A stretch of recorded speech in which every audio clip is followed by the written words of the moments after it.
Hello and welcome to our English learning series using the shadowing method. In today's lesson, we have chosen the story, The Tale of Peter Rabbit, for our practice. During this lesson, you will listen carefully and practice shadowing, and you will also learn the meanings of the key vocabulary used in the story. Take your time, listen closely, and repeat naturally. Now, let's begin. Listen carefully, repeat after me. Mrs. Rabbit headed off to town.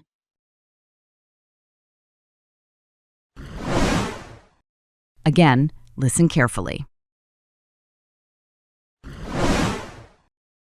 Mrs. Rabbit headed off to town.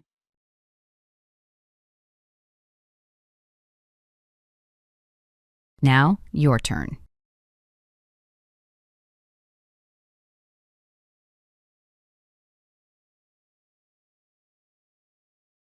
Say it again.